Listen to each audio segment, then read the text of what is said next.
আসসালামু আলাইকুম সবাইকে, কি অবস্থা সবার? আশা করি সবাই অনেক ভালো আছো। তোমাদের সবাইকে স্বাগত জানাচ্ছি 10 মিনিট স্কুলের আরো একটা লাইভ ক্লাসে। সো আজকে আমরা চলে আসছি হচ্ছে আমাদের লাস্ট সিকিউ মিশন লাইভে ফার্স্ট পেপারে চ্যাপ্টার 3 আর 5 নিয়ে হচ্ছে আজকে আমরা কথা বলবো। সো যারা যারা জয়েন করে ফেলছো তারা একটু আমাকে জানাও যে আমাকে ঠিকমতো দেখা যাচ্ছে কিনা, ঠিকমতো শোনা যাচ্ছে কিনা। সো আজকে হচ্ছে যে বিষয়গুলো নিয়ে আমরা কথা বলবো সেটা হচ্ছে গিয়ে তোমাদের চ্যাপ্টার 3-তে কোন কোন বিষয়ে আসে, কোন কোন বিষয় থেকে সিকিউ আসে স্পেশালি, সেই টপিকগুলো নিয়ে কথা বলবো। সো যারা যারা একটু জয় করে ফেলতেছো তারা একটু আমাকে তাড়াতাড়ি জানাও যে আমাকে ঠিকমতো দেখা যাচ্ছে কিনা, ঠিকমতো শোনা যাচ্ছে কিনা, আমার পেছনে যে স্ক্রিনটা আছে সেটা ঠিকমতো দেখতে পাচ্ছ কিনা। সবচেয়ে ইম্পর্টেন্টলি যারা জয়েন করছো তাড়াতাড়ি ফ্রেন্ডদেরকে মেনশন দাও, ফ্রেন্ডদের সাথে শেয়ার করো, যেন হচ্ছে সবাই মিলে আমরা একসাথে ক্লাসটা করতে পারি। অ্যাজ ইউ নো যে অল্প মানুষ থাকলে ক্লাস নিতে অত একটা মজা লাগে না। যখন তোমরা হচ্ছে ক্লাস নিবা এক সময় এসে ইনশাল্লাহ, তখন হচ্ছে তোমরাও সেটা ফিল করতে পারবা। ঠিক আছে? সো একটু আমাকে জানো, আমাকে দেখতে পাচ্ছ, শুনতে পাচ্ছ, সব কিছু ঠিকঠাক আছে? আর হচ্ছে গিয়ে সবাই সবার প্রিপারেশন কেমন? পরীক্ষা তো আর বেশি দিন বাকি নাই, অনেক দিন ছুটি খাইছো, মানে ছুটি ছিল, আশা করি ছুটি চিল করো নাই, বসে বসে তোমরা একটু পড়াশোনাও করছো। সো একটু আমাকে বলো কেমন পড়াশোনা করলা, প্রিপারেশন কত দূর, কি অবস্থা না অবস্থা, এগুলো নিয়ে হচ্ছে একটু কথা টথা বলো। তারপর হচ্ছে গিয়ে আমরা পড়াশোনায় ঢুকে যাব। ঠিক আছে? তো আজকে হচ্ছে চ্যাপ্টার 3 দিয়ে আমরা শুরু করবো আর চ্যাপ্টার 5 দিয়ে আমরা শেষ করব। চ্যাপ্টার 5 কিন্তু তোমাদের জন্য অ্যাটলিস্ট তোমাদের জন্য অনেকই সহজ, কারণ সিলেবাসে যতটুকু রাখছে ওখান থেকে এক টাইপের প্রশ্নই হয় প্রত্যেকবার, ওই এক টাইপের প্রশ্নই হচ্ছে আমরা দেখবো। বাট চ্যাপ্টার 3-তে একটু কয়েক টাইপের প্রশ্ন আসে। কোন টাইপের প্রশ্নগুলো আসে সেগুলো হচ্ছে আমরা আজকে ওগুলো নিয়ে কথা বলবো। ঠিক আছে? আমি ইশরাত জাহান মিলাকে দেখতে পাচ্ছি। হ্যালো ইশরাত, কি অবস্থা?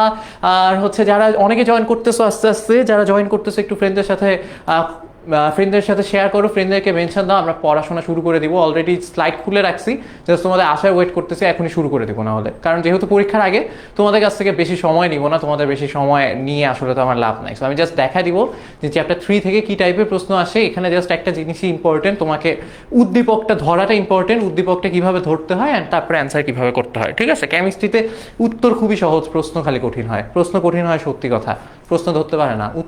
প্রশ্ন ধরতে পারলে উত্তর অনেক সহজ, বুঝছো? ঠিক আছে। জুনায়েদ আলম আকাশ বলতেছে হ্যালো। ঠিক আছে। আর হচ্ছে সবাই হচ্ছে রেডি থাকলে আমরা শুরু করি। ঠিক আছে? ওকে। সো যে জিনিসটা নিয়ে কথা বলবো আজকে, যে চ্যাপ্টার 3-তে দেখো তোমার, আমি আগের ক্লাসগুলোতে তোমরা যেমন দেখছো, আমি ক্লাস নিয়েছি, ফারদিন ভাই ক্লাস নিয়েছে, ইউসা ভাই ক্লাস নিয়েছে, সবাই হচ্ছে আমরা যেটা করছি যে প্রত্যেক চ্যাপ্টারকে কতগুলো টপিকে ভাগ করছি। কারণ যেহেতু কেমিস্ট্রিতে চ্যাপ্টার বেশি নাই, সো আমরা চ্যাপ্টারকেই ভাগ ভাগ করে দিচ্ছি যে আচ্ছা ঠিক আছে, চ্যাপ্টারের ভিতরে এই টপিক আছে, এই টপিক থেকে কি কি টাইপের প্রশ্ন আসে সেগুলো হচ্ছে আমরা দেখবো। ঠিক আছে? তো দেখো, খেয়াল করো যে আমাদের প্রথম টপিকটা হচ্ছে এস আর পি ব্লক মৌল। এস আর পি ব্লক মৌল দুইটাকে একসাথে একটা টপিকে রাখছি, অ্যান্ড সেটার আন্ডারে কতগুলো টাইপ আছে। এই টাইপের প্রশ্নগুলো ইউজুয়ালি হয়, যেমন হচ্ছে দেখো কার্বন ডাইঅক্সাইড গ্যাস কিন্তু SiO2 কঠিন কেন? এই একই প্রশ্ন যেটা ছোটবেলা থেকে পড়তেছো, যে কার্বন ডাইঅক্সাইড গ্যাস কিন্তু SiO2 কঠিন কেন? তারপর CCl4 আর্দ্র বিশ্লেষিত হয় না কেন?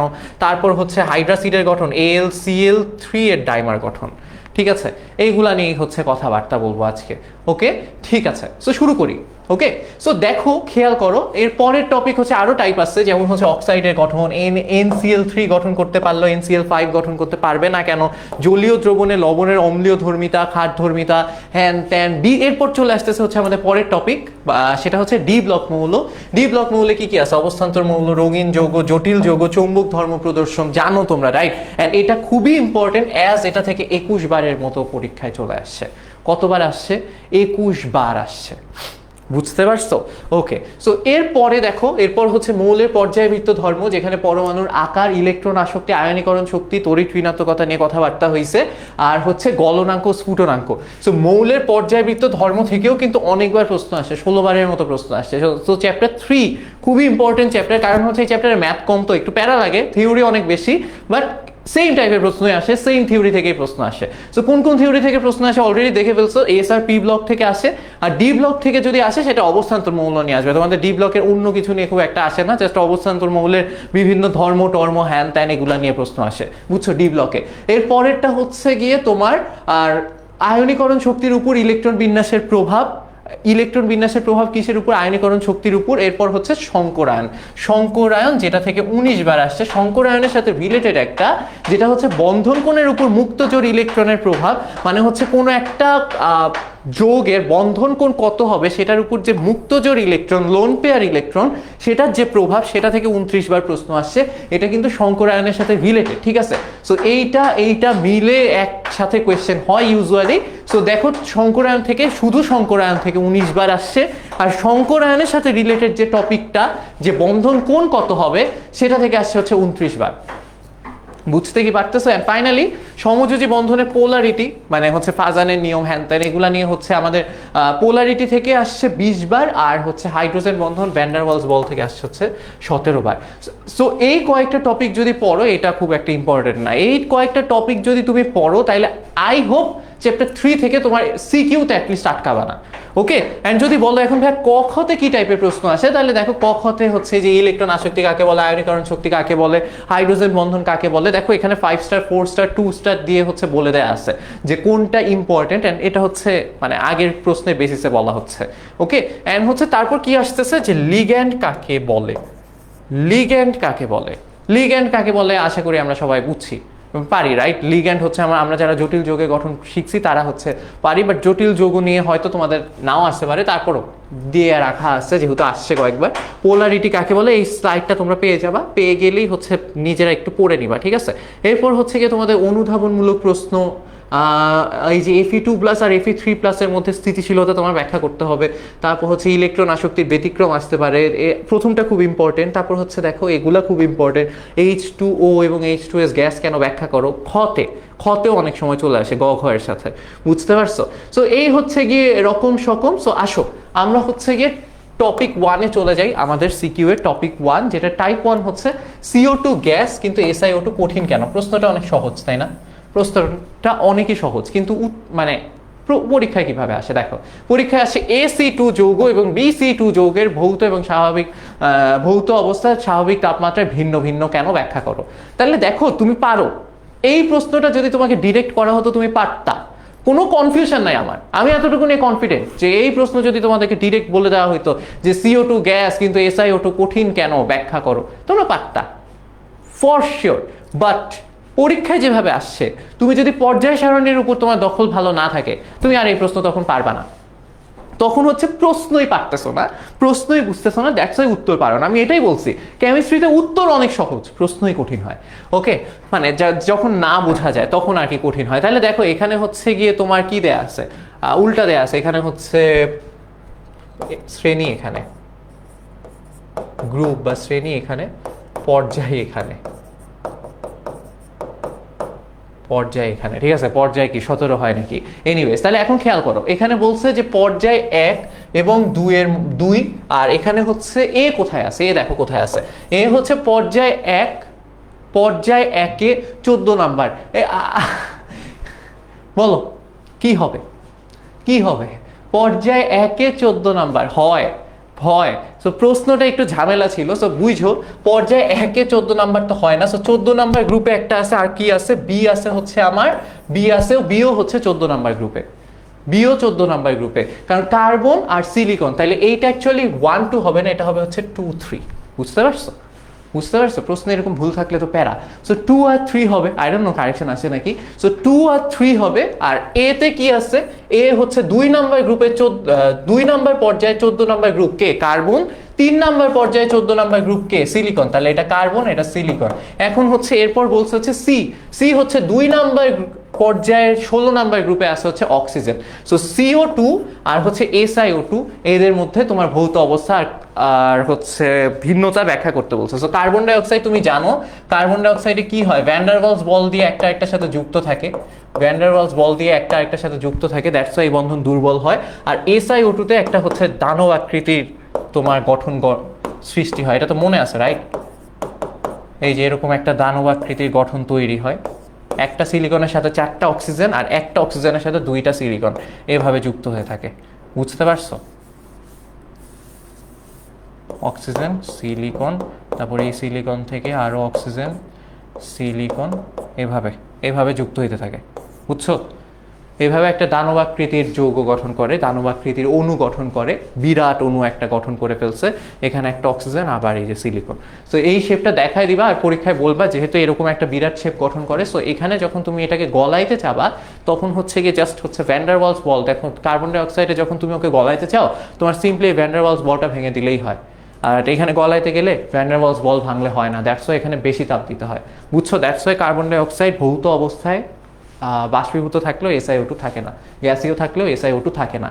ওকে, এরপর এক্স এবং ওয়াই মৌলের অক্সাইডের ভৌত অবস্থার ভিন্নতার কারণ ব্যাখ্যা করো। এক্স এবং ওয়াই মৌলের অক্সাইড, এক্স কি? এগেইন দেখো পর্যায় 2 আর 3, পর্যায় 2 এর এই যে কার্বন আর সিলিকন, সেম প্রশ্ন। একবার আসছে চট্টগ্রাম বোর্ডে, একবার আসছে বরিশাল বোর্ডে, এরপর আসে রাজশাহী বোর্ড আর যশোর বোর্ডে, একই প্রশ্ন আসছে। রাজশাহী বোর্ড, যশোর বোর্ড একই প্রশ্ন আসছে, XZ2 YZ2। এক্স কি? এক্স হচ্ছে কার্বন, ওয়াই হচ্ছে সিলিকন, জেড হচ্ছে অক্সিজেন। সো XZ2 মানে হচ্ছে তোমার CO2, YZ2 মানে হচ্ছে SiO2। Easy PG, right? বুঝতে পারছি? ওকে, এরপর বলতেছে হচ্ছে গিয়ে তোমার CCl4 আদ্র বিশ্লেষিত হয় না, কিন্তু হচ্ছে গিয়ে তোমার CCl4 আদ্র বিশ্লেষিত হয় না কেন, এটা তোমার কাছে জানতে চাইছে। এবার দেখো এখানে কি কি আছে, যে XCl4 আদ্র বিশ্লেষিত হয় না কিন্তু ZCl4 আদ্র বিশ্লেষিত হয় কেন, ব্যাখ্যা করো। Got it? সো কি কি কি একই প্রশ্ন, উত্তর কিন্তু সহজ, এগুলো সবই তোমরা পড়ছো, কিন্তু দেখো তুমি যখন প্রশ্নটা বুঝতে পারবে না তখন হচ্ছে প্যারা খেয়ে গেছো। তাহলে XCl4 এ কি আছে, X কে দেখো NS2 NP2 সকল ক্ষেত্রে N হচ্ছে 2, তাইলে হচ্ছে দেখো N মানে 2s2 আর হচ্ছে 2p2, 2s2 2p2 আমার কি x, হ্যাঁ 2s2 2p2 আর হচ্ছে এখানে আছে অবভিয়াসলি একটা 1s2, তাহলে এটা কি? এটা কি? কার্বন, CCl, এটা হচ্ছে কার্বন, রাইট? সো এটা হচ্ছে কার্বন, এটা হচ্ছে কি 4 5 6 আর হচ্ছে 7 8, তাহলে এটা হচ্ছে অক্সিজেন। আর হচ্ছে তোমার জেড কি বলো তো? জেড হচ্ছে 3s2 3p2, লাস্টে আছে হচ্ছে 3s2 3p2, আসো দেখি জেড কি হবে, 3s2 আর 3p2 লাস্টে আছে, তার মানে আমার এই দিকে আছে 2s2 2p2 আর 1s2। গুণে দেখো এবার কি এটা, 2 2 4 2 6 7 8 9 10, কি এটা? 2p2 হবে না, 2p6, গুনো কি হবে? 2 2 4 আর 10 11 12 13 14, 14 নম্বরে কে আছে? 14 নাম্বার কে হয় বলো? সহজ, না পারলে কিছু করার নাই, সিলিকন, রাইট? হ্যাঁ। সো CCl4 আদ্র বিশ্লেষিত হয় না কিন্তু SiCl4 আদ্র বিশ্লেষিত হয় কেন, ব্যাখ্যা করো। একই প্রশ্ন, দেখছো? বাট প্যারা খেয়ে গেছো, তাই না? এরপর দেখো প্যারা খেয়ে যাও নাই, আশা করি, আমার বিশ্বাস প্যারা খেয়ে যাও নাই। AlCl3 এর ডাইমার গঠন তোমার কাছে জানতে চাইছে। AlCl3 এর ডাইমার কিভাবে গঠন হয় দেখো, বলছে BC3 যৌগের ভৌত অবস্থার পরিবর্তন ব্যাখ্যা তাপ প্রয়োগে BC3 যৌগের ভৌত অবস্থার পরিবর্তনের কারণ বিশ্লেষণ করো। তাহলে খেয়াল করো এর পরের প্রশ্ন সেম, যে নিম্ন তাপমাত্রায় AD3 আণবিক ভর দ্বিগুণ হয়, ব্যাখ্যা করো। সো এ কি? এখানে প্রথমে দেখো বি কি, বি হচ্ছে গ্রুপ 13 3 নাম্বার পর্যায়ে, গ্রুপ 13 হচ্ছে অ্যালুমিনিয়াম, 3 নাম্বার পর্যায়ে গ্রুপ 13 হচ্ছে অ্যালুমিনিয়াম। আর হচ্ছে তোমার উপরে কে আছে 17 নাম্বার পর্যায়ে সি, 17 নাম্বার পর্যায়ে 3 নাম্বার হচ্ছে ক্লোরিন। তার মানে এখানে আমাকে বলছে AlCl3 তে আমি যখন তাপ প্রয়োগ করব ভৌত অবস্থার পরিবর্তন ব্যাখ্যা করতে বলছে। এখানে একই জিনিস বলছে, দেখো নিম্ন তাপমাত্রায় AD3, এ কি? এ হচ্ছে প্রথমে নিয়নের ইলেকট্রন বিন্যাস, মানে 10, 10 এর সাথে 1 2 3, 3 যোগ করলে কত হয়? 13, 13, তার মানে এটা কি অ্যালুমিনিয়াম, এগেইন এটা হচ্ছে ক্লোরিন। বলছে AlCl3 এইটা তোমার হচ্ছে যখন কম তাপমাত্রা থাকে তখন আণবিক ভর দ্বিগুণ হয় কেন, ব্যাখ্যা করো। তাহলে দেখো AlCl3 তে কি হয় বলো তো? অ্যালুমিনিয়াম, অ্যালুমিনিয়ামের সাথে কয়টা ক্লোরিন যুক্ত থাকে? 3টা ক্লোরিন যুক্ত থাকে, তাই না? ক্লোরিন ক্লোরিন ক্লোরিন, এভাবে 3টা ক্লোরিন যুক্ত থাকে, রাইট? বাট অ্যালুমিনিয়ামের কি অষ্টক পূরণ হয়েছে? 3টা ক্লোরিন যদি যুক্ত থাকেও অ্যালুমিনিয়ামের কি অষ্টক পূরণ হয়েছে? অ্যান্সার হচ্ছে না, হয় নাই। কেন অ্যালুমিনিয়ামের অষ্টক পূরণ হয় নাই? কারণ হচ্ছে অ্যালুমিনিয়ামে দেখো এখানে 1 2 3 4 5 6, 6টা ইলেকট্রন আছে অষ্টকে। সো যদি হচ্ছে শেষ শক্তি স্তরে ক্লোরিনের গুলা সহ ওর টোটাল 6টা ইলেকট্রন থাকে তাহলে ওর কিভাবে অষ্টক পূরণ হবে? সো ওর অষ্টক কিন্তু পূরণ হয় নাই, রাইট? সো অষ্টক যদি পূরণ না হয় তাহলে ও কি করবে? এক্সট্রা ইলেকট্রনের প্রতি ওর আকর্ষণ থাকবে। তাইলে যখন পাশে কিন্তু ক্লোরিনে কিন্তু আমার মুক্ত জোর ইলেকট্রন আছে, 6টা করে মুক্তজোড় ইলেকট্রন আছে। তাইলে খেয়াল করো, যখন একটা AlCl3 এর কাছে আরেকটা AlCl3 চলে আসে, কোথায় লিখবো, এখানে লিখি, এখানে জায়গা নেই। তাহলে দেখো একটা AlCl3 এর কাছে যখন আরেকটা AlCl3 চলে আসে,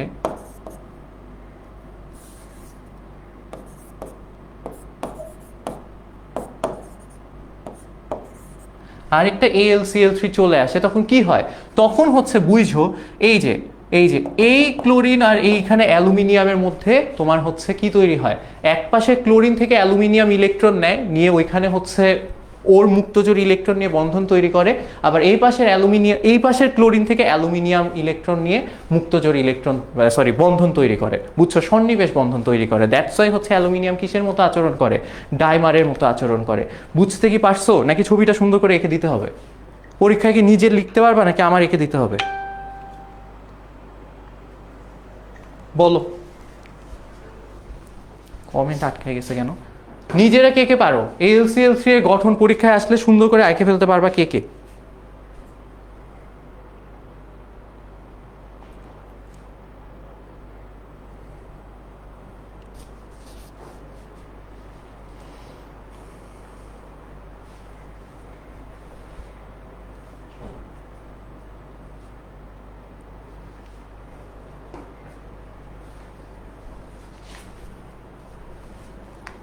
তাসনিয়া তো বলে সিলিকন, হ্যাঁ সিলিকন, হ্যাঁ গুড, ওকে।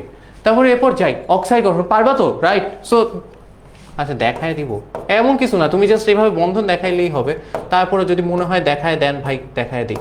দেখো Cl Cl Cl, ইউজুয়ালি এভাবে আঁকলে হচ্ছে দেখাইতে সুবিধা হয়, এমন কিছু না, না এমনি আঁকলেও কিছু আসে যায় না। Cl Cl, তাহলে এই ক্লোরিন হচ্ছে এই অ্যালুমিনিয়ামকে ইলেকট্রন দেয়, এই ক্লোরিন হচ্ছে এই অ্যালুমিনিয়ামকে ইলেকট্রন দেয়। That's it. এইভাবে দেখানো যায়, ওভাবেও দেখানো যায়, তোমার যে এইভাবেই দেখাইতে হবে এমন কোনো বাধ্যবাধকতা নাই, বুঝছি? আচ্ছা, এরপরটা হচ্ছে অক্সাইড গঠন। বলছে এক্স অপেক্ষা এ মৌলের অক্সাইড, অক্সাইড অম্লধর্মিতা তো পারো, একে দিছি, কনক কুমার দাস। আচ্ছা, এরপর বলছে হচ্ছে এক্স অপেক্ষা এ মৌলের অক্সাইড তীব্র অম্লধর্মী হবে, ব্যাখ্যা করো। এক্স অপেক্ষা, এক্স কি, এক্স কি আর এ কি? এক্স অপেক্ষা এ মৌলের অক্সাইড অম্লধর্মী হবে, এখন আমি জানি না এক্স কি এ কি। তাহলে দেখো মাথায় রেখো, যখন হচ্ছে কি এন এর ভ্যালু তোমাকে দিয়ে দিবে না, এন এর ন্যূনতম যত ভ্যালু নেওয়া যায় তত নিয়ে নিবা। এন এর ভ্যালু কি 1 নেওয়ার কোনো সুযোগ আছে আমার কাছে? না, এন এর ভ্যালু আমি 1 নিতে পারতেছি না, কারণ হচ্ছে দেখো এন এর ভ্যালু যদি 1 নেই, 1p তো নাই, তাহলে আমি 2 নিতে পারি। সো এখানে কি হবে, এটা হচ্ছে 2s2 2p3, তাহলে এখানে একটা 1s2 আছে অবভিয়াসলি, তাহলে এটা কি 3 4 5 6 7, এটা হচ্ছে নাইট্রোজেন, এটা হচ্ছে নাইট্রোজেন। এখানে কি আছে, n+1s2 আর n+1p3, তাহলে কত হয়? এটা হচ্ছে 3s2 3p3, তার আগে আছে হচ্ছে 10, 10 + 5 কত হয়? 15, ঠিক আছে? 10 + 5 কত হয়? 15, তাহলে এটা কি ফসফরাস, এটা হচ্ছে ফসফরাস। আর এটা কি হবে? এটা হচ্ছে 5 6 7 আর 10 কত হয়? 17, তাহলে এটা হচ্ছে ক্লোরিন। তাহলে এখন তোমার কাছে জানতে চাইছে এক্স অপেক্ষা এ মৌলের অক্সাইড তীব্র অম্লধর্মী হবে, এক্স কি? এক্স হচ্ছে গিয়ে ফসফরাস, না এক্স কি ফসফরাস, হ্যাঁ ফসফরাস। ফসফরাসের অক্সাইড অপেক্ষা এ মৌলের অক্সাইড, ক্লোরিনের অক্সাইড তীব্র অম্লধর্মী হবে, ব্যাখ্যা করো। সো তুমি হচ্ছে গিয়ে পানিতে দিলে কোনটা কি গঠন করে, কোন অ্যাসিড গঠন করে, সেটা যদি দেখায় দাও তাইলেই হবে। ক্লোরিনের অক্সাইড পানিতে পারক্লোরিক অ্যাসিড তৈরি করে, আর হচ্ছে ওইটা হচ্ছে phosphoric acid. So obviously perchloric acid তীব্র অম্লধর্মী, জানি আমরা, রাইট? ওকে, ঠিক আছে। এরপরেরটাই যাই, এরপরেরটা হচ্ছে উদ্দীপকের বি ও ডি এর অক্সাইড দ্বয়কে একসাথে রাখা যাবে কি, বিক্রিয়া সহ বিশ্লেষণ করো।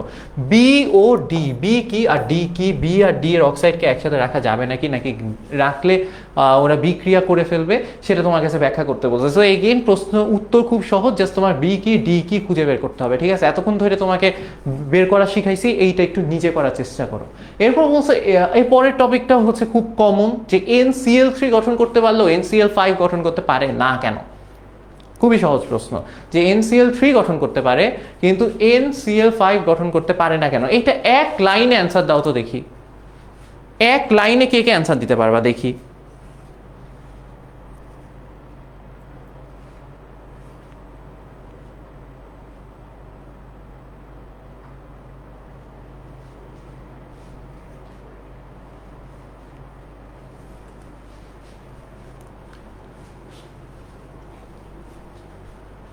এক লাইন অ্যান্সার দিতে পারতেছো না কেউ? আলহামদুলিল্লাহ ভালো আছি, তোমাদের কি অবস্থা? এক লাইনে অ্যান্সার খুবই সহজ, যে এনে নাইট্রোজেনের ডি অরবিটাল নাই, নাইট্রোজেনে কোনো ডি অরবিটাল নাই। নাইট্রোজেনে যেহেতু ডি অরবিটাল নাই, তাই নাইট্রোজেনের যোজনী 5 পর্যন্ত হইতে পারে না। NCl5 গঠনের জন্য নাইট্রোজেনের যোজনী 5 হইতে হবে। যেমন হচ্ছে দেখো, ফসফরাসেরটা আমি যদি দেখাই তোমাকে, তাহলে তুমি বুঝবা যে নাইট্রোজেনে কি সমস্যা হয়। ফসফরাস হচ্ছে 1s2 2s2 2p6 3s2 3p3, এটা হচ্ছে ফসফরাস, রাইট? 3p3, তাহলে খেয়াল করো 3p3 কে আমি এভাবে না লিখে আমি লিখতে পারি 3px1 3py1 3pz1। এই যে ফসফরাসের হচ্ছে 3 যোজনী 3 আছে, 3টা হচ্ছে আমার কি আছে, বিজোড় ইলেকট্রন আছে। বাট ফসফরাস যখন হচ্ছে গিয়ে আমার এক্সাইটেড স্টেটে চলে যায় 1s2 2s2 2p6, দেখো কি হবে 3s থেকে এখানে কিন্তু একটা 3d অরবিটাল আছে যেখানে কোনো ইলেকট্রন নাই, রাইট? সো যখন হচ্ছে এটা হচ্ছে এক্সাইটেড স্টেটে চলে যাবে তখন কি হবে, 3s থেকে ইলেকট্রন দেখো 3s1 হবে, 3s থেকে একটা ইলেকট্রন কই চলে যাবে 3d তে, তাহলে 3px1 3py1 3pz1 3d, যে কোনো একটা d এর যে কোনো অরবিটালে গেছে 3d1 দিলাম, ঠিক আছে? সো এইবার খেয়াল করো এইখানে, এইবার দেখো মজার ব্যাপারটা দেখো, তাইলে ফসফরাসে কিন্তু যেহেতু একটা ডি অরবিটাল ফাঁকা ছিল, তাই 3s থেকে একটা ইলেকট্রন যখন ডি তে ঝাঁপ দিছে তখন হচ্ছে এক্সট্রা, মানে আগে 3টা ছিল তোমার অযুগ্ম ইলেকট্রন, এখন হয়ে গেছে কয়টা, 5টা। বাট নাইট্রোজেনে কি ডি অরবিটাল আছে? নাই। তাহলে নাইট্রোজেনে কি s থেকে 2s থেকে 2d তে তো ঝাঁপ দেওয়ার মতো ব্যাপার নাই, যেহেতু ডি নাই, যেহেতু ডি নাই, দ্যাটস ওয়াই হচ্ছে 3s থেকে ইলেকট্রন d তে যাইতে পারে না, এন্ড দ্যাটস ওয়াই নাইট্রোজেনে 5 তোমার যোজনী তৈরি হতে পারে না। বুঝতে পারছো? ইজি পিজি, খুবই সহজ। Got it? ঠিক আছে। এরপর দেখো, এরপর হচ্ছে কি QA5 এবং XA5 যৌগ গঠনের সম্ভাব্যতা যুক্তি সহ তোমাকে আলোচনা করতে বলছে। আমি আবার বলতেছি, QA5 XA5 গঠনের সম্ভাব্যতা, আমার মনে হচ্ছে, আমি উদ্দীপক এখনো দেখি নাই, উদ্দীপক না দেখে আমার মনে হচ্ছে এইটা এগেইন নাইট্রোজেন NCl5 আর PCl5 অথবা নাইট্রোজেনের 5 যোজনী, এই যে Q আর X, একটা নাইট্রোজেন একটা ফসফরাস, আমি প্রশ্ন দেখে মনে হচ্ছে, দেখো দেখি হয় নাকি। সো দেখো এখানে বলছে এগেইন n এর যেহেতু ভ্যালু দেয়া নাই, n এর সবচেয়ে ছোট ভ্যালুটাই ধরে নিবা। n এর সবচেয়ে ছোট ভ্যালুটা কত? n এর সবচেয়ে ছোট ভ্যালুটা হচ্ছে 2, রাইট? নাইট্রোজেনের সবচেয়ে ছোট ভ্যালুটা কত ভাইয়া? নাইট্রোজেনের সবচেয়ে ছোট ভ্যালুটা হচ্ছে 2, গট ইট? আর হচ্ছে এইখানে দেখো খেয়াল করো x এর কি হবে? সো n এর সবচেয়ে ছোট ভ্যালু 2, নাইট্রোজেনে কেন বলছি, তাহলে এখানে দেখো কি হবে 2s2 2p3, আর এখানে আমার একটা 1s পড়ে আছে, 1s দেখায় নাই, তাহলে এখানে কত হয়েছে যোগ করে দেখো কত হয়। 1s2 2s2 2p3, এটা কি নাইট্রোজেন না? 7 হয়েছে না? 7 হয়েছে না? এক্স্যাক্টলি, এটা নাইট্রোজেন। এটা যদি নাইট্রোজেন হয় তাহলে এটা বোঝাই যাচ্ছে এটা ফসফরাস হবে, কারণ হচ্ছে সব সেম, জাস্ট n থেকে n+1 হয়েছে, n থেকে n+1 হয়েছে। সো তোমার নাইট্রোজেন আর ফসফরাসের, আমি আবার বলতেছি, নাইট্রোজেন আর ফসফরাসের কি হয়েছে তোমার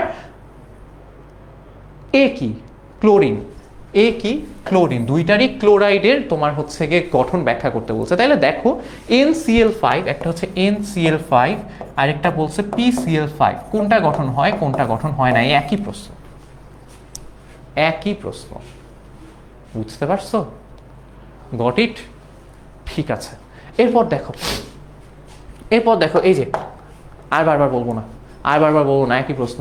এটা একবার আসছে দিনাজপুর বোর্ডে, একবার আসছে কুমিল্লা বোর্ডে, দিনাজপুর বোর্ডে 23-এ আসছে, কুমিল্লা বোর্ডে 22-এ আসছে, কিন্তু ঘুরে ফিরে সে একই প্রশ্ন, ঘুরে ফিরে সে একই প্রশ্ন। দ্যাটস ওয়াই হচ্ছে আমি এখানে আর বারবার বলবো না, বাদ, শেষ। এবার বলছে জলীয় দ্রবণে লবণের অম্লধর্মিতা তোমার ব্যাখ্যা করতে বলছে, জলীয় দ্রবণে লবণের অম্লধর্মিতা।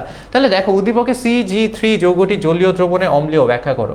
CG3 K A B C, এটা তৃতীয় পর্যায়ে সবকিছু। তৃতীয় পর্যায়ে কে কে আছে? তৃতীয় পর্যায়ে শুরু হয় সোডিয়ামকে দিয়ে, সোডিয়াম, তারপর কে ম্যাগনেসিয়াম, তারপর কে এটা সোডিয়াম, এটা তাহলে ম্যাগনেসিয়াম, এটা অ্যালুমিনিয়াম, অ্যালুমিনিয়ামের জি কি? জি হচ্ছে ক্লোরিন, জি কি?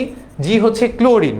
বলছে অ্যালুমিনিয়ামের ক্লোরিন মানে হচ্ছে ক্লোরাইড, মানে হচ্ছে AlCl3, AlCl3 এর পানিতে অম্লধর্মিতা তোমার ব্যাখ্যা করতে বলছে। খেয়াল করো অ্যালুমিনিয়াম যখন পানিতে দাও তখন হচ্ছে অ্যালুমিনিয়ামকে না, AlCl3 কে যখন তুমি পানিতে দাও ও হচ্ছে পানির সাথে বিক্রিয়া করে, ঠিক আছে? ও পানির সাথে বিক্রিয়া করে বানায় হচ্ছে AlOH3 আর হচ্ছে HCl এটা বানায় ফেলে। ইউজুয়ালি বলা হয় যেহেতু HCl তৈরি হয়েছে দ্যাটস ওয়াই HCl শক্তিশালী অ্যাসিড, তাই এটা পানিতে অম্লধর্মিতা তৈরি করে। এটা হচ্ছে একটা জিনিস বলা হয়, বাট জিনিসটা মাথায় রাখবা, অ্যালুমিনিয়াম যখন 3+ হয়ে যায়, AlCl3 পানিতে গিয়ে যখন অ্যালুমিনিয়াম তোমার H2ওর সাথে যুক্ত হয়, তখন অ্যালুমিনিয়াম কি বানাচ্ছে দেখো তো, AlOH3 বানাই ফেলতেছে না, আর এখান থেকে H+ মুক্ত হয়ে পানিতে চলে আসতেছে। বেসিক্যালি এই প্রসেসে H+ পানিতে মুক্ত হয়, তখনই অ্যাসিডিটি ক্রিয়েট হয় পানির মধ্যে, ঠিক আছে।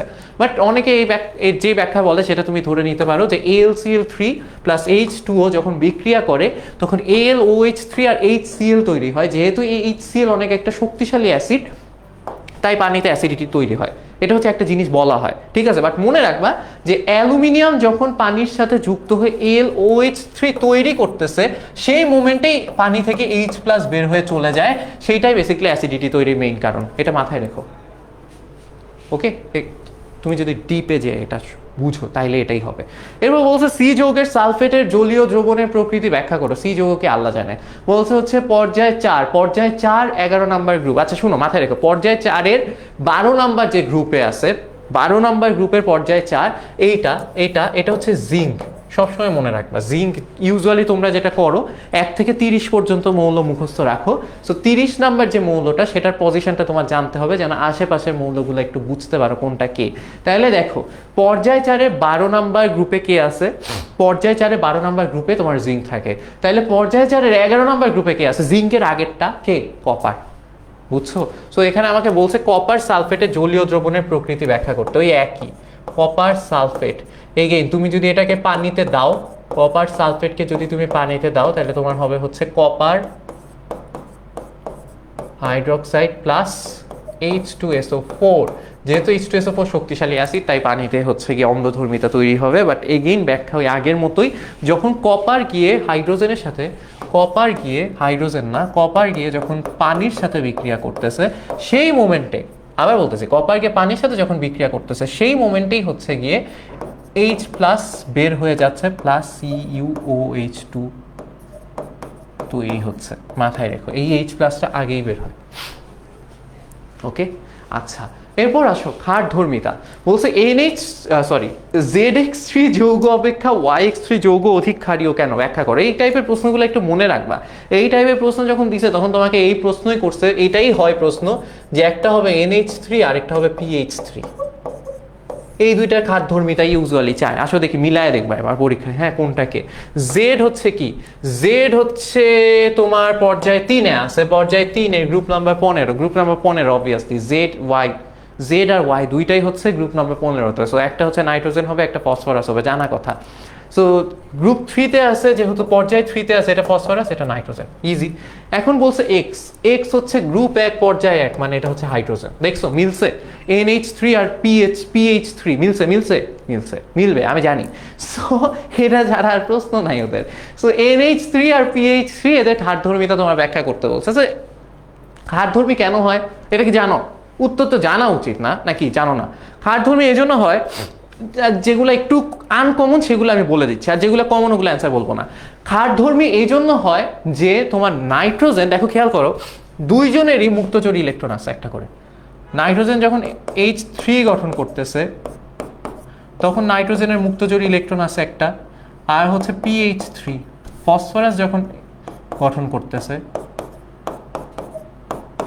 তখন ওরও মুক্তচোরী ইলেকট্রন আছে। এবার খেয়াল করো, দেখো ক্ষার কখন হয়, যখন মুক্তজোড় ইলেকট্রন যখন দান করে। আমি আবার বলতেছি, ক্ষার কখন হয়, যখন মুক্তজোড় ইলেকট্রন দান করে, রাইট। সো ক্ষার হইছে মানে দেখো নাইট্রোজেন যদি মুক্তজোড় ইলেকট্রন দান করে তাহলে ও ক্ষার, ফসফরাস যদি মুক্তজোড় ইলেকট্রন দান করে ও ক্ষার। যে বেশি ভালোভাবে দান করবে সে তত বেশি ভালো ক্ষার, কথা তো এটাই, রাইট। তাহলে এবার দেখো NH3 আর PH3 এর মধ্যে কে বেশি ক্ষারধর্মী আমি কিভাবে বুঝবো? সেটা বুঝবো হচ্ছে ইলেকট্রোনেগেটিভিটি বা তড়িৎ ঋণাত্মকতা দিয়ে। কিভাবে?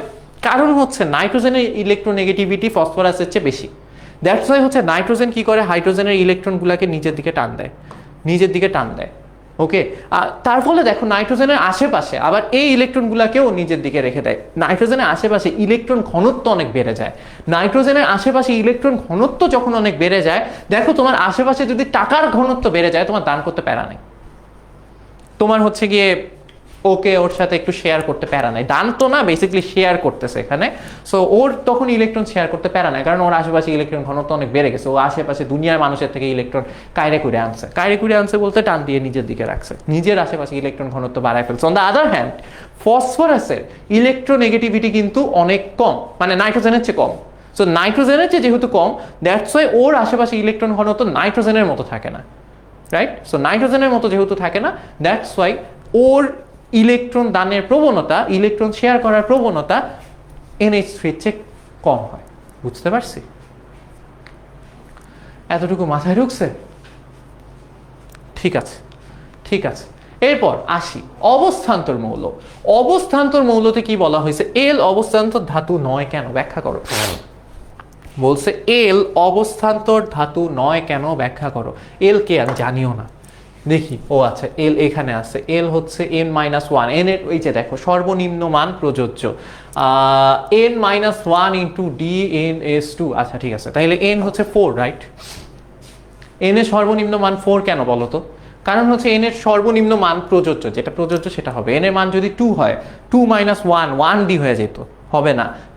3 হইলে 3 - 1d মানে 2d, সেটাও হবে না। তাহলে n এর মান যদি 4 হয়, তাহলে 4 - 1d 3d, যেটা প্রযোজ্য, রাইট? যেই অরবিটালটা আছে, অরবিটাল না উপশক্তি স্তর আছে, তাহলে দেখো এটা হচ্ছে 3d10 4s2। 3d10 4s2 এরকম ইলেকট্রন বিন্যাস কার থাকে? জিঙ্কের। জিঙ্কের জানো তো নাকি জানো না? জানা উচিত, না জানলে জেনে নাও। সো জিঙ্কের তোমার ইলেকট্রন বিন্যাস কি? এই পাশে আমি যদি আর্গন দেখাই দিই, এই পাশে দেখাই দিই আর্গন। ওকে, সো আর্গনের সাথে যদি 3d10 4s2 এভাবে থাকে, এটা জিঙ্কের ইলেকট্রন বিন্যাস। ওকে, সো জিঙ্কের ইলেকট্রন বিন্যাসে জিঙ্ক কেন অবস্থান্তর ধাতু না, এটা তোমার ব্যাখ্যা করতে বলছে। অবস্থান্তর ধাতু হয় কখন, হয় না কখন। অবস্থান্তর ধাতু এই চ্যাপ্টার থেকে আমি তোমাকে বলি, একজন প্রশ্ন করছে এই চ্যাপ্টার থেকে কয়টা সিকিউ আসবে। এই চ্যাপ্টার থেকে ফার্স্ট অফ অল 2টা সিকিউ আসবে মাস্ট, 2টা আসবেই আসবে। 3টা এসে পড়লে অবাক হওয়ার কিছু নাই। ওকে, সো 2টা আসবেই, 2টা আসবেই সব চ্যাপ্টার থেকে। তুমি যদি হিসাব করো 4কে 2 দিয়ে ভাগ দিলে 2টা আসবে, বাট কোনো চ্যাপ্টার থেকে কমা এই চ্যাপ্টার থেকে 3টাও দিয়ে দিতে পারে। ইনফ্যাক্ট অন্য চ্যাপ্টারের গ ঘ সেটার মধ্যে ক খ এই চ্যাপ্টারের দিয়ে দিতে পারে, কিচ্ছু অবাক হওয়ার নাই। বুঝছি? আচ্ছা, সো এখানে কি বলছে জিঙ্ক অবস্থান্তর মৌল না কেন, এটা ছোটবেলা থেকে পড়তেছে। আমি স্কুলের বাচ্চাদেরকে এখনো পড়াই, মানে স্কুলে যাদেরকে পড়াই ওদেরকেও আমি এটা পড়াই যে জিঙ্ক কেন অবস্থান্তর না। সো আশা করি তুমি জানো। সো জিঙ্কের একটা সুস্থিত আয়ন নিবা, জিঙ্কের সুস্থিত আয়ন হচ্ছে Zn2+।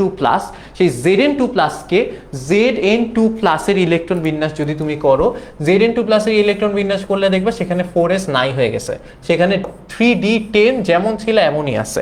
অবস্থান্তর মৌলের সংজ্ঞা কি? যে সকল ডি ব্লক মৌলের অন্তত একটি সুস্থিত আয়নের ইলেকট্রন বিন্যাসে, তাহলে এই যে একটা সুস্থিত আয়নের ইলেকট্রন বিন্যাস এটা, যেখানে 4s বাদ হয়ে গেছে।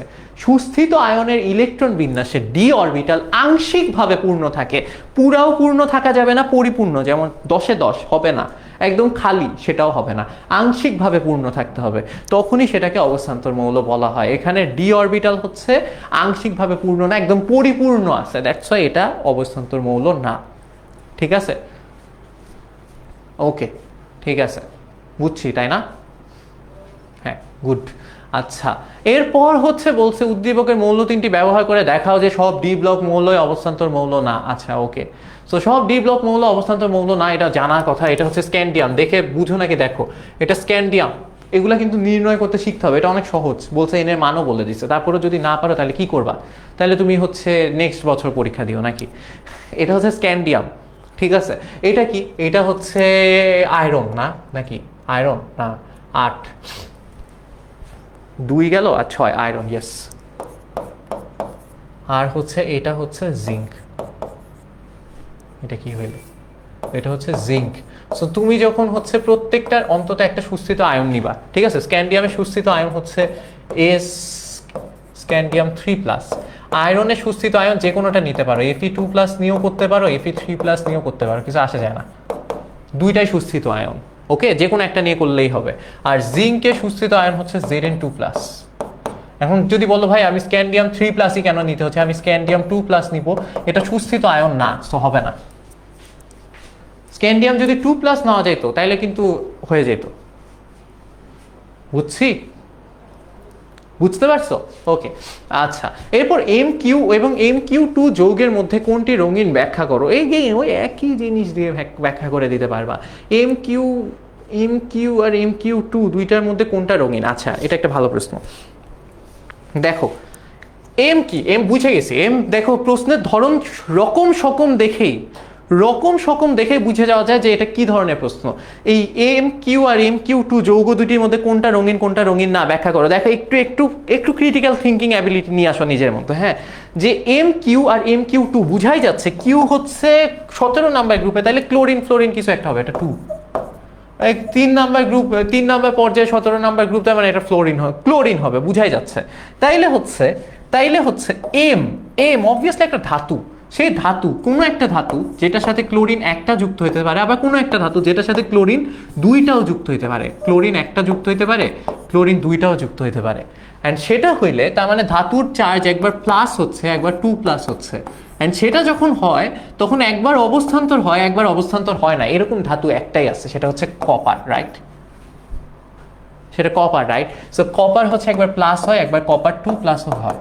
এন্ড কপার যখন 2+ হয় তখন কপার হচ্ছে গিয়ে কি, যখন কপার 2+ হয় তখন কপার অবস্থান্তর, যখন কপার প্লাস হয় তখন কপার অবস্থান্তর না। আসো দেখি কপার অবস্থান্তর না, যখন মানে অবস্থান্তর হিসাবে কাউন্ট হচ্ছে না, মানে তখন হচ্ছে ডি ব্লক পরিপূর্ণ থাকতেছে, তখন হচ্ছে গিয়ে তোমার ও রঙিন যৌগ গঠন করতে পারতেছে না। বুঝছো? আসবেন নাকি? ঠিক আছে, আচ্ছা, তাহলে হচ্ছে গিয়ে এরপর কি, কলেজে বানায় বাসে নিয়ে চলে। আচ্ছা, তো দেখো কিভাবে বুঝলাম। এখন আসো দেখি কপার মিলছে নাকি। পর্যায় 4 গ্রুপ 11, একটু আগে দেখছো পর্যায় 4 গ্রুপ 11 হচ্ছে কপার হয়। পর্যায় 4 গ্রুপ 11, সো কপার, ইজি, সহজ। দেখছো? সো তোমাকে এখানে কপার নিয়ে কাজ কারবার করতে বলতেছে। সো আমি কিন্তু উদ্দীপক দেখিও নাই, উদ্দীপক দেখার আগে প্রশ্ন দেখে বুঝে যাওয়া যায়। আচ্ছা, এর বাইরে ওদের হাতে প্রশ্ন নাই, টিচারদের হাতে এত প্রশ্ন নাই ভাইয়া, বুঝছো? সো যেহেতু টিচারদের হাতে এত প্রশ্ন নাই, সো টিচাররা ঘুরে ফিরে এই কয়েকটা টাইপেরই প্রশ্ন করে।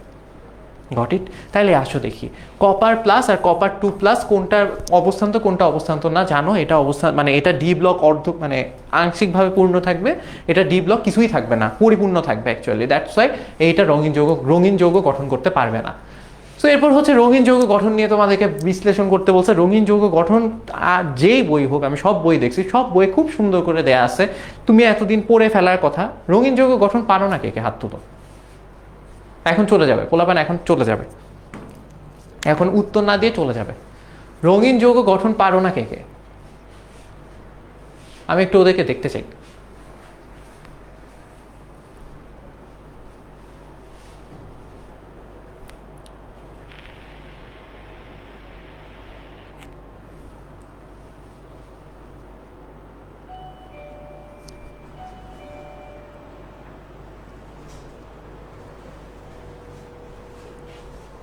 পারো না?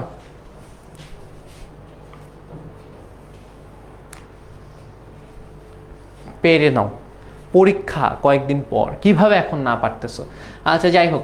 সো এখন বলছে এই মৌলটি রঙিন যৌগ গঠন করলে বি মৌল রঙিন যৌগ গঠন করে না কেন ব্যাখ্যা করো। ওই একই প্রশ্ন, একই টাইপের প্রশ্ন, যে রঙিন যৌগ গঠন করে কি করে না, সেটার জন্য তোমার ডি ব্লক আংশিকভাবে পূর্ণ থাকতে হবে, পুরা ভরে গেলেও হবে না, আর হচ্ছে তোমার হচ্ছে আংশিক ভরে গেলেও মানে খালি থাকলেও হবে না। ঠিক আছে, আংশিক ভরে থাকলে তাইলেই হবে। তাহলে এবার খেয়াল করো, এখন দেখো হচ্ছে D10NS1 D1NS2, এটার মধ্যে বুঝাই যাচ্ছে এটা হচ্ছে কপার আর এটা হচ্ছে তোমার স্ক্যান্ডিয়াম।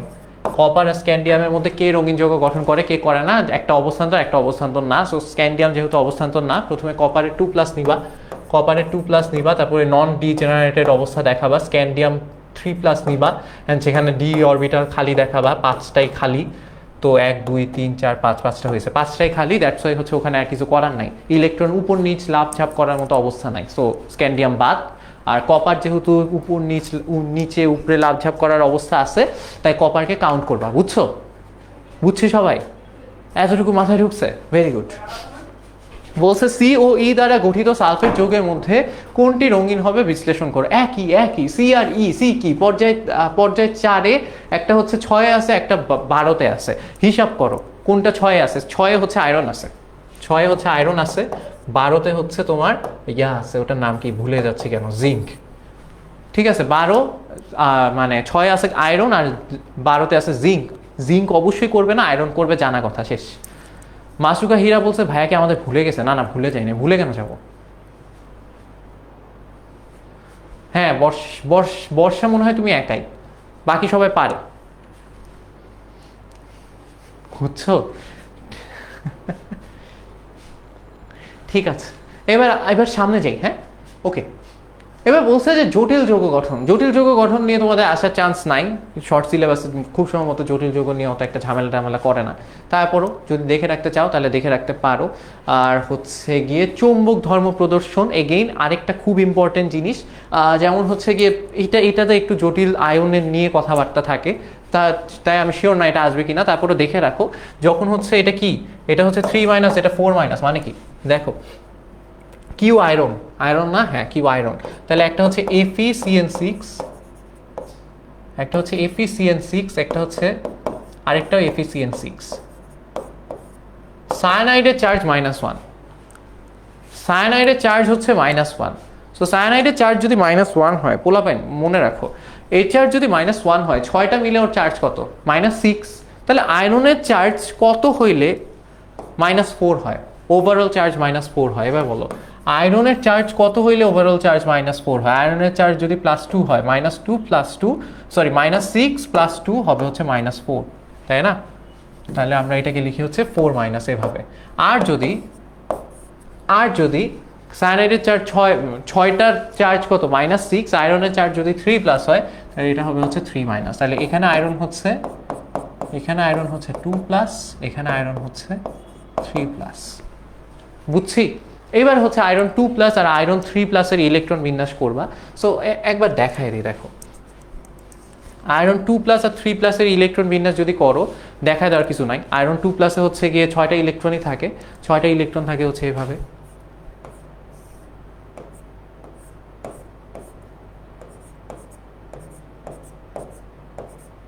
এভাবে।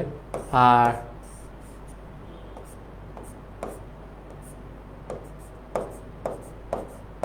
3+ এর 5টা ইলেকট্রন থাকে এভাবে, ঠিক আছে? কারণ 4s2 থেকে ইলেকট্রন চলে গেছে। 3+ এ থাকে 5টা ইলেকট্রন ডি অরবিটালে, আর হচ্ছে ডি উপশক্তি স্তরে, আর 2+ এ থাকে হচ্ছে 6টা ইলেকট্রন, রাইট?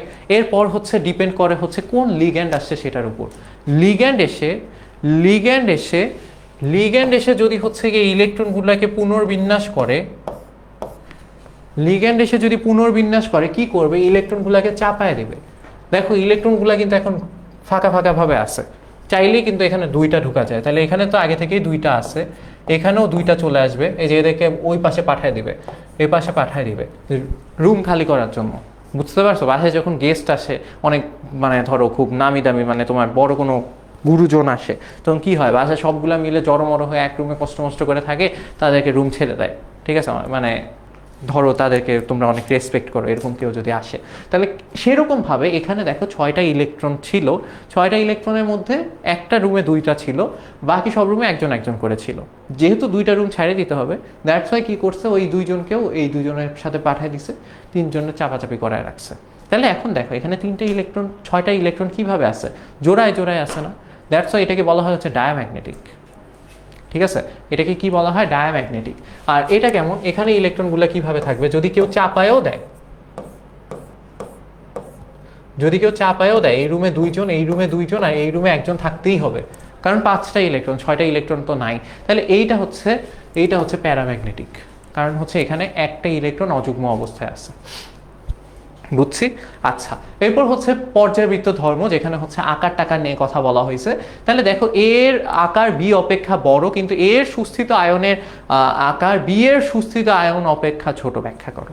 এ কি? এ হচ্ছে পারমাণবিক সংখ্যা 11, না? এটা 11, তাহলে এটা সোডিয়াম, আর এটা কি? ক্লোরিন। তাহলে যত বাম থেকে ডানে যাও পরমাণুর আকার কি হইতে থাকে, ছোট হইতে থাকে, এটা আমরা জানি। সো এটাই বলছে এ এর আকার বি অপেক্ষা বড়।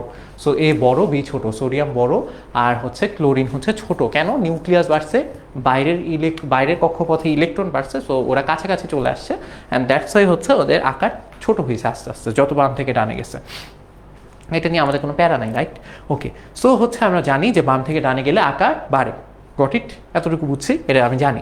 কিন্তু আমাকে বলছে যে সুস্থিত আয়নের আকার বি এর সুস্থিত আয়নের আকার অপেক্ষা ছোট। সোডিয়ামের সুস্থিত আয়ন হচ্ছে সোডিয়াম প্লাস, সোডিয়ামের সুস্থিত আয়ন হচ্ছে সোডিয়াম প্লাস, আর ক্লোরিনের সুস্থিত আয়ন হচ্ছে ক্লোরিন মাইনাস। সোডিয়াম যখন সোডিয়াম প্লাস হয়ে যায়, সোডিয়ামের একটা কক্ষপথই নাই হয়ে যায়, এটা আই গেস তোমরা জানো। সোডিয়ামের শেষ শক্তি স্তরে একটা ইলেকট্রন থাকে 3 নাম্বার শক্তি স্তরে, যখন ওই একটা ইলেকট্রন চলে গেছে, সোডিয়াম কিন্তু 2টা শক্তি স্তর বিশিষ্ট একটা আয়ন, রাইট? আর ক্লোরিন কিন্তু একটা ইলেকট্রন নেওয়ার পরও এটা কয়টা শক্তি স্তর থাকে? 3টাই শক্তি স্তর থাকে। তাহলে নিশ্চয়ই বুঝতে পারতেছো যে সোডিয়ামের আকার কেন বি এর সুস্থিত আয়নের আকার অপেক্ষা ছোট। মানে এটা যে ছোট, সোডিয়াম প্লাস যে ছোট, এটা কেন বুঝতে পারছো?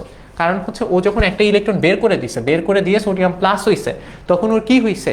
একটা শক্তি স্তরই গ্যাপ হয়ে গেছে, বাদ হয়ে গেছে। Got it? একজন বলছে রেসপেক্ট না ভাইয়া, বাধ্য হয়ে ছাড়তে হয়। ওই একই কথা, তোমার মা বাবা রেসপেক্ট করে তাই তোমাকে বাধ্য হয়ে ছাড়ায়।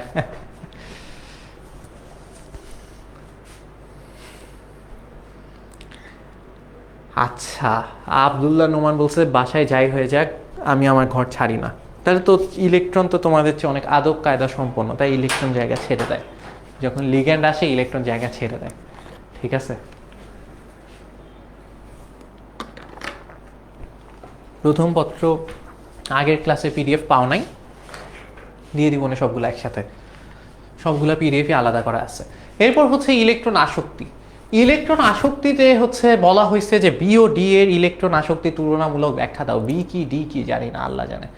আচ্ছা, বি হচ্ছে ফ্লোরিন আর ডি হচ্ছে ক্লোরিন।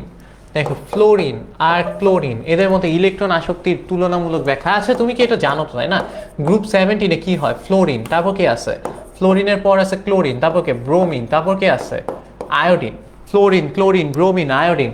সো এখন খেয়াল করো, উপর থেকে যত নিচে যাও ইলেকট্রন আসক্তি কমার কথা, ইলেকট্রন আসক্তি কমার কথা। সেই হিসাবে ফ্লোরিনের ইলেকট্রন আসক্তি ক্লোরিনের ইলেকট্রন আসক্তি অপেক্ষা বেশি হওয়া উচিত ছিল। আমি আবার বলতেছি যে ক্লোরিন অপেক্ষা, মানে উপর থেকে নিচে গেলে ইলেকট্রন আসক্তি কমে, সেই হিসাবে ফ্লোরিনের ইলেকট্রন আসক্তি সবচেয়ে বেশি হওয়ার কথা ছিল। কিন্তু অ্যাকচুয়ালি ক্লোরিনের ইলেকট্রন আসক্তি বেশি হয়। কেন বেশি হয় এটা একটু বুঝো। কারণ হচ্ছে দেখো, ফ্লোরিন আর ক্লোরিনের শেষ শক্তি স্তরে দুইজনেরই 7টা করে ইলেকট্রন, বাট ফ্লোরিনের শেষ শক্তি স্তর হচ্ছে 2 নম্বর শক্তি স্তর, ক্লোরিনের শেষ শক্তি স্তর 3 নম্বর শক্তি স্তর। 2 নম্বর শক্তি স্তরে ইলেকট্রন ধারণ ক্ষমতা 8, 3 নম্বরে হচ্ছে 18। 3 নম্বর শক্তি স্তরে ইলেকট্রন ধারণ ক্ষমতা কত? 18। এখন দুইজনেরই ইলেকট্রন আছে 7টা করে। দেখো,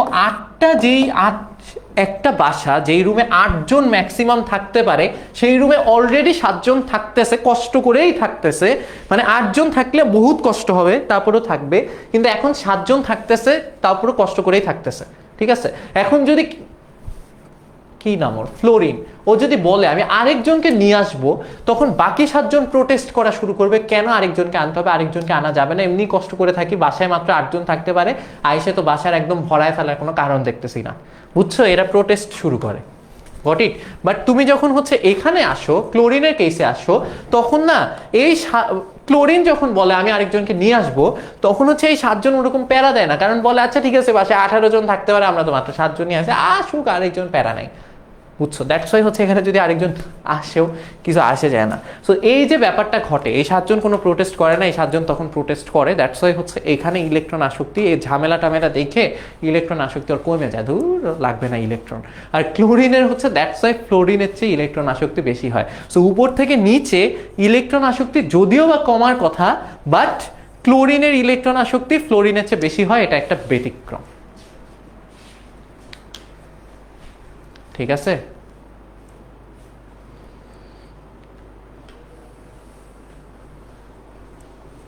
গট ইট?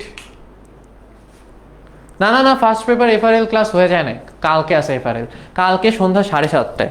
কালকে আমি আসতেছি, আমার সাথে ফারদিন ভাইও থাকবে, তোমাদের ইউসা ভাইও থাকবে, একসাথে থাকবো আমরা কালকে। সো কালকে 7:30টায় আমরা 10 মিনিট স্কুলে মেইন পেজ থেকে আসতেছি, সেটা এই গ্রুপেও হবে, ইউটিউবেও থাকবে।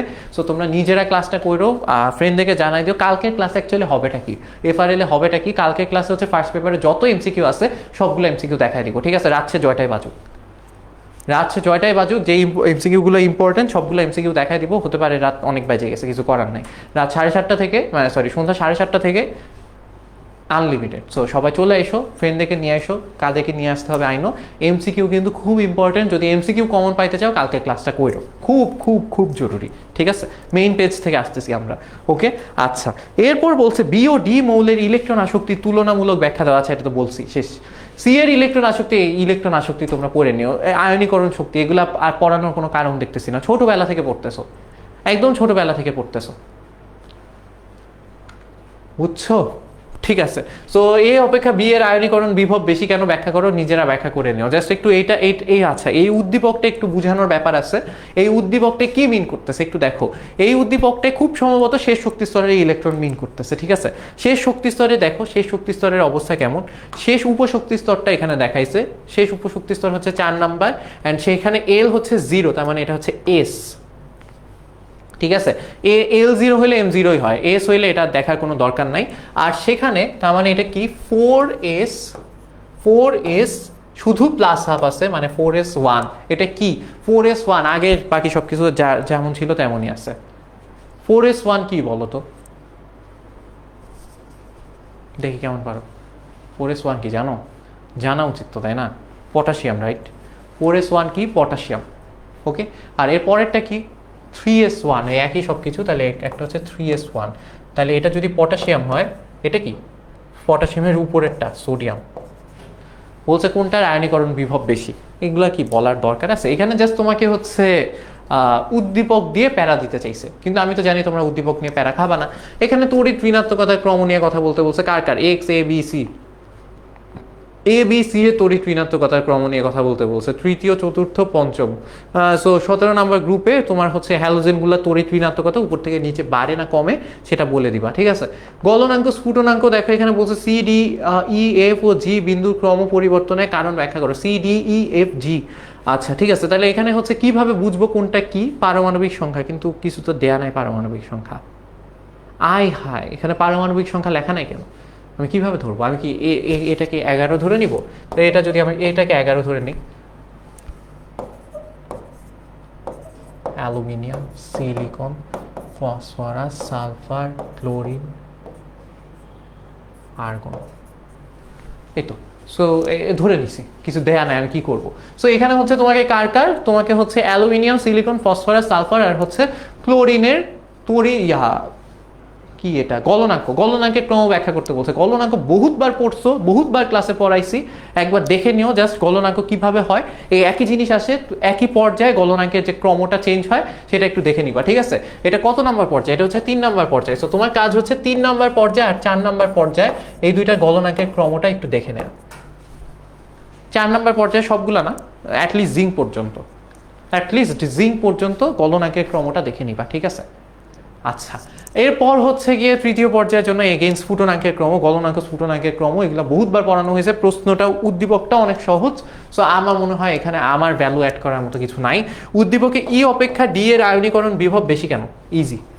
ই অপেক্ষা ডি এর উদ্দীপকটাও সহজ। ই কি, ডি কি বলতো? ই হচ্ছে গিয়ে হ্যাঁ NS2 NP3 NP1, মানে 2s2 2p1 2s2 2p1 কে বলো? এটা কি 2 না 3s2 3p1? সরি আমার ভুল হয়ে গেছে। 2s2 2p1 মানে হচ্ছে অ্যালুমিনিয়াম, রাইট? মানে কি এটা হচ্ছে অ্যালুমিনিয়াম, আর এটাকে আবার 4s2 কে হয় 4s2 হয় হচ্ছে গিয়ে তোমার ক্যালসিয়াম। আচ্ছা, আর হচ্ছে DEF, ডি কি? ডি হচ্ছে 3s2 মানে হচ্ছে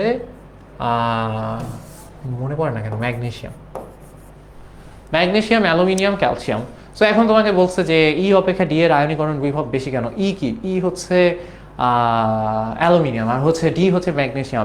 ও আচ্ছা, ম্যাগনেসিয়ামের, আচ্ছা এটা একটা ব্যতিক্রম, কিন্তু এটা তো জানো না। যত বাম থেকে ডানে যাই আয়নীকরণ বিভব বাড়ার কথা, কিন্তু অ্যালুমিনিয়ামের চেয়ে ম্যাগনেসিয়ামেরটা বেশি হয়। অ্যালুমিনিয়ামের চেয়ে ম্যাগনেসিয়ামেরটা বেশি হয়, কারণ হচ্ছে ইলেকট্রন বিন্যাস। ম্যাগনেসিয়াম কেমন 1s2 2s2, আচ্ছা ম্যাগনেসিয়ামের লাস্টেরটা দেখায় আর কি, আচ্ছা পুরাটাই দেখায় 1s2 2s2 2p6 3s2। আর অ্যালুমিনিয়াম কেমন দেখো, অ্যালুমিনিয়াম হচ্ছে 1s2 2s2 2p6 3s2 3p1। So দেখো ম্যাগনেসিয়ামের ইলেকট্রন বিন্যাসে সর্বশেষ উপশক্তি স্তর পরিপূর্ণ অবস্থায় আছে, অর্ধপূর্ণ না পরিপূর্ণ অবস্থায় আছে। আর অ্যালুমিনিয়ামের ক্ষেত্রে সর্বশেষ উপশক্তি স্তর কোনো অবস্থাতেই নাই। 3p কি অবস্থায় আছে, একটা ইলেকট্রন আছে, না অর্ধপূর্ণ না পরিপূর্ণ। দ্যাটস ওয়াই হচ্ছে ম্যাগনেসিয়াম অ্যালুমিনিয়ামের চেয়ে বেশি স্থিতিশীল, তাই ওই ইলেকট্রন ছাড়তে চায় না, বুঝছো। এরপর সংকরায়নের টপিক দেখো, খুবই সহজ প্রশ্ন আসে। QH4 এটা কি জ্যামিতিক গঠন ব্যাখ্যা করতে বলছে। কিউ হচ্ছে এখানে দেখো 2 2 2 2 2 2, আচ্ছা এটা কার্বন। সো CH4 এর হচ্ছে জ্যামিতিক গঠন ব্যাখ্যা করতে বলছে। আশা করি এটা না পারার মতো কিছু ঘটে নাই। sp3 সংকরণ হয়,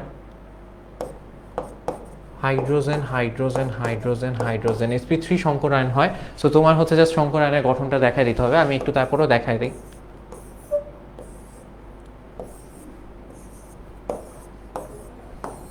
এই হচ্ছে তোমার কি নাম এটা, CH4, বুঝছি। এরপর বলছে XY2 এর সংকরায়নের ধারণায় ব্যাখ্যা করো। XY2 কি, X হচ্ছে কার্বন, Y হচ্ছে অক্সিজেন। সো CO2 কেমন দেখ বলো তো, কার্বনে এদিকে দুইটা অক্সিজেন, এরকম না CO2 এর গঠন। তাইলে বলো তো কার্বনে কি সংকরণ হয়েছে, কার্বনে হচ্ছে দুইটা পাই বন্ড, যেহেতু সিগমা বন্ড কয়টা, দুইটা, তার মানে এই দুইটা নিয়ে কাজ করো। এই দুইটা যদি সিগমা বন্ড হয়, মাথায় রাখবা যদি কার্বনে চারটাই সিগমা বন্ড হয়, যেমন একটু আগে দেখছো চারটাই সিগমা বন্ড হয়, কার্বনে যদি চারটাই সিগমা বন্ড হয় তখন হয় হচ্ছে sp3। দেখো কি আছে, 3টা p একটা s সংকরায়নে অংশগ্রহণ করছে, টোটাল 4টা সংকরায়নে অংশগ্রহণ করছে, রাইট। এখন যদি দেখো যে এখানে একটা মাত্র সিগমা বন্ড, টোটাল কয়টা সিগমা বন্ড, দুইটা, তার মানে 4 জন মিলে তার সংকরায়নে অংশগ্রহণ করবে না। দুইটা p অরবিটাল, এই যে দুইটা পাই বন্ড গঠন করার জন্য দুইটা p অরবিটাল অসংকরিত অবস্থায় থাকবে। আমি আবার বলতেছি, দুইটা পাই বন্ড গঠন করার জন্য দুইটা p অরবিটাল অসংকরিত অবস্থায় থাকবে, বুঝতে পারছো। অ্যান্ড দ্যাট ইজ ওয়াই কার্বনে কোন সংকরায়ন হবে, কার্বনে হচ্ছে sp সংকরায়ন হবে। কি সংকরায়ন, sp, কার্বনে sp সংকরায়ন হবে। সো এরকম সরল রৈখিক সংকরায়ন হবে, বুঝতে পারছি, এতটুকু মাথায় ঢুকছে, ঠিক আছে। এরপর হচ্ছে যৌগের জ্যামিতিক গঠন সংকরায়নের মাধ্যমে ব্যাখ্যা করো। 1 নাম্বার যৌগ এগেইন sp3 দিয়ে সংকরায়ন ব্যাখ্যা করে দিও, যে এখানে কি সংকরায়ন হয়েছে, কেমন সংকরায়ন হয়েছে, কি হইলো না হইলো ব্যাখ্যা করে দিও। sp3 সংকরায়ন হয়েছে, sp3 সংকরায়ন হয়েছে পোলাপাইন, বুঝছি। ওকে, আর কি কিছু বলছে এখানে, না এখানে আর কিছু বলে না। E2, আচ্ছা E2A2 E2A4 বোঝা যাচ্ছে, C2H2 C2H4 দেখি নাই উদ্দীপক, এই দুইটাই হবে, কারণ ওদের হাতে প্রশ্ন নাই। আমি আবার বলতেছি, ওদের হাতে প্রশ্ন নাই। আসো দেখি, ই হচ্ছে 2 নাম্বার পর্যায়ে 14 number group, so obviously carbon হবে একটা, এটা হচ্ছে কার্বন। আর হচ্ছে E2A2 এ হচ্ছে হাইড্রোজেন। সো দেখো E2A2 মানে C2H2, E2A4 মানে C2H4, তার মানে একটা হচ্ছে ইথাইন, একটা হচ্ছে কি ইথাইন, এই যে ইথাইন, একটা হচ্ছে CH2 double bond CH2 ethene. এই দুইটার গঠন তোমাকে ব্যাখ্যা করতে বলছে। তাহলে এই দুইটার গঠন যদি ব্যাখ্যা করতে বলে, আমি যদি এটা একটু তোমাকে দেখাই, এটা কেমন, ইথাইন যেহেতু, খেয়াল করো ইথাইন যেহেতু, অবভিয়াসলি এখানে মাত্র একটাই সিগমা বন্ড আছে, দেখো, আচ্ছা CH এখানে থাকুক, এখানে দেখাই, কার্বন সিগমা বন্ড, এ পাশে একটা হাইড্রোজেনের সাথে আরেকটা করে এতে সিগমা বন্ড আছে, মাঝখানে যে বাকি দুইটা বন্ড আছে এই দুইটা হচ্ছে ওদের পাই বন্ড, এই দুইটা হচ্ছে ওদের কি বন্ড, পাই বন্ড। তাহলে আমি যদি কার্বনের ইলেকট্রন বিন্যাস দেখাই, কার্বন 1s2 2s2 2p2, তাই না। এটাকে আমি যদি দেখাই ওদেরকে, যে যাকে যেখানে পাঠায় 2s1 উত্তেজিত অবস্থায়, 2s1 2px1 2py1 2pz1। তাহলে তুমি আমাকে বলো তুমি আমাকে বলো ওরকে যদি আমার দুইটা পাই বন্ড গঠন করাতে হয়, পাই বন্ড শুধুমাত্র পাই বন্ড গঠনের জন্য আমার অসংকরিত পি অরবিটাল লাগবে। আমি আবার বলতেছি, পাই বন্ড গঠন করার জন্য আমার কি লাগবে? অসংকরিত পি অরবিটাল লাগবে। আমার যদি দুইটা পাই বন্ডের জন্য দুইটা পি অরবিটাল ছেড়ে দিতে হয় অসংকরিত পি অরবিটাল, তার মানে এই দুইটাকে আমি ফেলায় রাখবো, এই দুইটাকে আমি সংকরণে নিব না। কারণ কি, আমার দুইটা পাই বন্ডের জন্য দুইটা অসংকরিত পি অরবিটাল লাগবে, সো এরা সংকরায়ন থেকে বাদ। ঠিক আছে, তাহলে সংকরায়নের জন্য অ্যাভেলেবল কারা? এদের মধ্যেই খালি সংকরায়ন হবে। ঠিক আছে, সো সংকরায়নের ফলে নতুন দুইটা সংকরিত অরবিটাল তৈরি হবে। দুইজনের সংকরায়নে তিনটা চারটা সংকরিত অরবিটাল হয় না, যতজন সংকরায়নে অংশ নিচ্ছে ততগুলাই সংকরিত অরবিটাল হয়। তাইলে দেখো এখানে কি হবে, 1s2 2xy1 2xy2, এটা হচ্ছে সংকরিত অরবিটালের নাম। জাই বলো সাই বলো, এক একজন এক একটা বলে। সো দেখো তোমাদের সাই 1 সাই 2 দুইটা সংকরিত অরবিটাল, প্রত্যেকটা একটা করে ইলেকট্রন আছে। আর হচ্ছে 2py1 2pz1, এরা অসংকরিত অবস্থায় থেকে গেছে। ঠিক আছে, তাহলে এখানে বলো কি সংকরণ হয়েছে? একটা এস একটা পি, তাহলে কি সংকরণ হইল? SP সংকরণ, right? সো আমি যদি এই ছবিটা দেখাই, এই যে মাঝখানে একটা কার্বন, দুই কার্বনে একই অবস্থা হবে। সো এই যে মাঝখানে একটা কার্বন, এখানে মাঝখানে কার্বন, এই যে এই দুইটা হচ্ছে সংকরিত অরবিটাল, যেটা একটা হাত দিয়ে দেখাই। বাট মনে রাখবা সংকরিত অরবিটাল কিন্তু এরকম হয়, একটা হাত বড় একটা হাত ছোট। ছোটটা দেখাই না আমরা, খালি বড় পার্টটা দেখাই, এভাবে দেখাই। ঠিক আছে, গট ইট? আর হচ্ছে অসংকরিত অরবিটাল আছে, ওয়াই অ্যাক্সিস একটা, জেড অ্যাক্সিস একটা। সো ওয়াই অ্যাক্সিসে একটা অসংকরিত অরবিটাল, সেটা কেমন? ওয়াই অ্যাক্সিসের অসংকরিত অরবিটালকে দিলাম এরকম। পি অসংকরিত অরবিটালে কিন্তু দুইটা হাত, দুইটা নোট, জানো তো।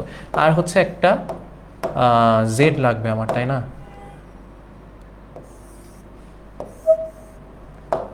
এটা হচ্ছে জেড, বুঝছো? Got it? সো এরকম আরেকটা থাকবে কোথায়? এরকম আরেকটা আছে, এই যে, বুঝছি? সো এই যে এটা হচ্ছে কিসের গঠন? এটা হচ্ছে CH2 এর গঠন, সরি C2H2 এর গঠন। তাহলে দেখো এই যে লালের সাথে লালের যে বন্ড হবে, এটা একটা পাই বন্ড হয়েছে, এটা একটা পাই বন্ড লালের সাথে লালে, এই যে একটা অসংকরিত অরবিটালের সাথে আরেকটা অসংকরিত পি অরবিটালের পাই বন্ড। আবার হচ্ছে গোলাপির সাথে গোলাপি ওয়াই অ্যাক্সিস বরাবর যে পি গুলো আছে ওদের মধ্যে একটা পাই বন্ড হয়েছে, এখানে একটা পাই বন্ড হয়েছে। আর এই যে দেখো, এই যে একটা সিগমা বন্ড, এই যে একটা সিগমা বন্ড, আর হচ্ছে এই যে হাইড্রোজেনের সাথে আরেকটা সিগমা বন্ড, বুঝছি? সো এই হচ্ছে আমার কিসের গঠন দেখাইলাম আমি, এই হচ্ছে C2H2 এর গঠন। কে কে বুঝছো এটা কি? এটা হচ্ছে C2H2, বুঝছো বলা ভাই? সবাই বুঝছি? যারা পারতা না আগে তারা একটু দেখে নিও। আর যদি বলো ভাইয়া ইয়ার গঠনটাও একটু দেখায় দেয়, কলম মলম সব পড়ে যাইতেছে। এখন যদি বলো ভাইয়া CH2 এটার গঠনটাও একটু দেখায় দেন। CH2 এটার গঠন যদি দেখাইতে বলো, তাহলে এটা দেখো এখানে তোমার কি কি আছে, এই যে দেখো কার্বন, এখানে একটা ডাবল বন্ড। আচ্ছা সিগমা বন্ডগুলো দেখায়, এখানে কার্বন কার্বন একটা সিগমা বন্ড, এখানে দুইটা হাইড্রোজেন আছে, এই হাইড্রোজেন দুইটার সাথে ওদের দুইটা করে সিগমা বন্ড। আর তার মানে এখানে আরেকটা যে বন্ড আছে ডাবল বন্ডের, সেটা হচ্ছে একমাত্র পাই বন্ড। তাহলে এখানে পাই বন্ড কয়টা? এখানে পাই বন্ড একটা। তাহলে এবার আসলে আমরা কার্বনের ইলেকট্রন বিন্যাস করি। 1s2 2s1 2px1 2py1 2pz1। ঠিক আছে, তাহলে এখানে দেখো আমার কয়টা পিকে আমার ইয়ার জন্য ছেড়ে দিতে হবে, পাই বন্ড গঠনের জন্য অসংকরিত অবস্থায় ছেড়ে দিতে হবে। একটা পিকে আমি ছেড়ে দিব, একটা পিকে ছেড়ে দিব। তাহলে বাকি কয়টা পি নিয়ে আমি সংকরায়ন ঘটাবো? একটা এস আর দুইটা পি নিয়ে আমি সংকরায়ন ঘটাবো। তাহলে এখানে কি সংকরায়ন হবে? sp2 সংকরায়ন হবে, দ্যাটস ইট। বুঝছো? সো sp2 সংকরায়ন যদি হয়, কয়টা অরবিটাল মিলে হয়েছে? তিনটা অরবিটাল। তাইলে হচ্ছে তিনটা অরবিটাল মিলে আমার কয়টা সংকরিত অরবিটাল তৈরি করবে? তিনটা। তাহলে কি কি নাম হবে? 2xy1 2xy2 2xy3 আর হচ্ছে 2pz1 যেমন আছে অমন। সো তিনটা অসংকরিত অরবিটালে একটা করে ইলেকট্রন থাকতেছে, একটা একটা একটা, দ্যাটস ইট, শেষ। এই হচ্ছে কি আমার ইলেকট্রন থাকাথাকির অবস্থা। ওকে, সো এই যে তিনটা ইলেকট্রন আসতেছে, এবার দেখো দেখো দেখো দেখো, এই যে তিনটা আমার কি সংকরিত অরবিটাল, এটা থাকবে কিভাবে? এটা থাকবে হচ্ছে 120 ডিগ্রি অ্যাঙ্গেলে সমতলীয় ত্রিভুজ আকার শেপে, মানে একটা তলেই থাকবে তিনজন ত্রিভুজ আকার ভাবে থাকবে। তাহলে দেখো এই যে হচ্ছে আমার একটা কার্বন, এই যে হচ্ছে একটা কার্বন, আর হচ্ছে আমার সংকরিত অরবিটাল কয়টা? এই যে একটা, এই যে একটা, এই যে একটা। এই প্রত্যেকটা অ্যাঙ্গেলের মধ্যে, সরি প্রত্যেকটা নোডের মধ্যে, এই যে এখানে এখানে এখানে প্রত্যেকটা অ্যাঙ্গেল হচ্ছে কত করে? 120 ডিগ্রি করে, বুঝছি? সো এরকম এরকম এরকম আরেকটা তৈরি হবে, এরকম আরেকটা তৈরি হবে, আমার আবার আঁকতে হবে, এটা ওভাবে হবে না। আরেকটা কার্বনে ওই একই ঘটনা ঘটবে, বুঝছি? এতটুকু বুঝছি? ঠিক আছে। এবার এবার দেখো প্রত্যেকের একটা করে কি ছিল? অসংকরিত পি অরবিটাল, অসংকরিত পি অরবিটাল, অসংকরিত পি অরবিটালগুলোর মধ্যে এই যে একটা পাই বন্ড ক্রিয়েট হইলো। ওকে, এই যে এখানে সিগমা বন্ড তৈরি হয়ে আছে, আর হচ্ছে হাইড্রোজেনগুলোর সাথে এখানে একটা সিগমা বন্ড, এখানে একটা সিগমা বন্ড, এখানে একটা সিগমা বন্ড, এখানে একটা সিগমা বন্ড। ওকে, আসসালামু আলাইকুম ভাই, আমার অবস্থা খুব খারাপ, দোয়া করবেন আমাদের জন্য। অবস্থা খুব খারাপ কি শরীর নাকি পড়াশোনার? অবস্থাটা খারাপ কিসের?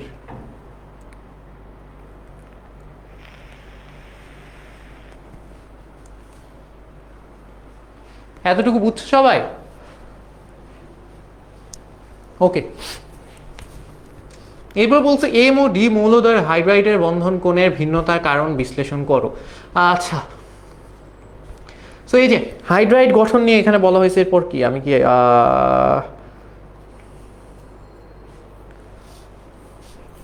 আচ্ছা দেখি এফ কি। এম হচ্ছে নাইট্রোজেন, এটা কি ফসফরাস। আচ্ছা আমাকে বলছে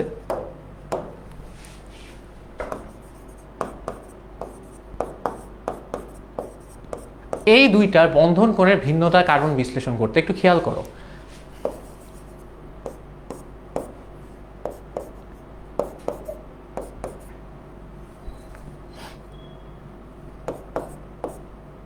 ফাঁকা পেজে দেখাই তো, এখানে জ্ঞানজাম লাগতেছে, এটা একটু ভালোভাবে বুঝতে হবে। হ্যাঁ একটু বুঝো, নাইট্রোজেন এটা হচ্ছে ফসফরাস। দেখো নাইট্রোজেনের হচ্ছে এখানে কয়টা ইলেকট্রন? তিনটা ইলেকট্রন ও কি করছে, আর হচ্ছে উপরে কি আছে? দুইটা ইলেকট্রন আছে, যেটা হচ্ছে মুক্তজোড় ইলেকট্রন। এই তিনটা ইলেকট্রনও শেয়ার করছে কার সাথে? এই তিনটা ইলেকট্রনও শেয়ার করছে তিনটা হাইড্রোজেনের সাথে।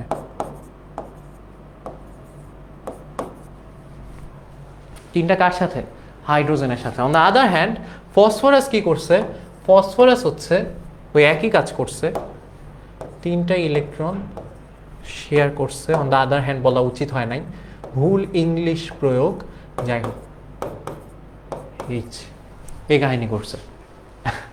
এবার দেখো, এবার দেখো নাইট্রোজেন আর ফসফরাসের মধ্যে কার তড়িৎ ঋণাত্মকতা বেশি?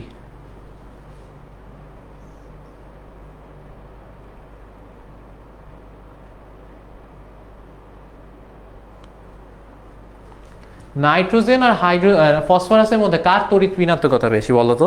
নাইট্রোজেন আর হাইড্রোজেন, সরি ফসফরাসের মধ্যে নাইট্রোজেনের তড়িৎ ঋণাত্মকতা বেশি। বুঝো, একটু ইম্পর্টেন্ট। সো নাইট্রোজেনের তড়িৎ ঋণাত্মকতা যদি বেশি হয়, তাইলে এই যে ইলেকট্রনগুলা, এই এই যে দুইটা ইলেকট্রন, বন্ধনজোড় ইলেকট্রনগুলাকে নাইট্রোজেন বেশি কাছাকাছি টেনে রাখতেছে না? নাইট্রোজেন কি করতেছে? বেশি কাছাকাছি টেনে রাখতেছে না, নিজের কাছে টেনে রাখতেছে, রাইট? নিজের কাছে টেনে রাখতেছে।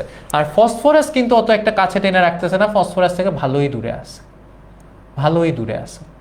তো এবার একটা জিনিস খেয়াল করো, এবার এই জিনিসটা খুব ইম্পর্টেন্ট, একটু বুঝার চেষ্টা করো। নাইট্রোজেন যে ইলেকট্রনগুলোকে নিজের কাছে টেনে রাখলো, ভিজুয়ালি দেখলেই বুঝতে পারবা, নাইট্রোজেন যখন ইলেকট্রনগুলোকে নিজের কাছে টেনে রাখলো, এই বন্ড পেয়ার, এগুলা ইলেকট্রনের নাম কি? Bond pair electron. এই বন্ড পেয়ার ইলেকট্রনগুলোর মাঝে নিজেদের মাঝখানের যে দূরত্ব, সেটাও যে কমে গেল, এটা কি বুঝতে পারতেছো?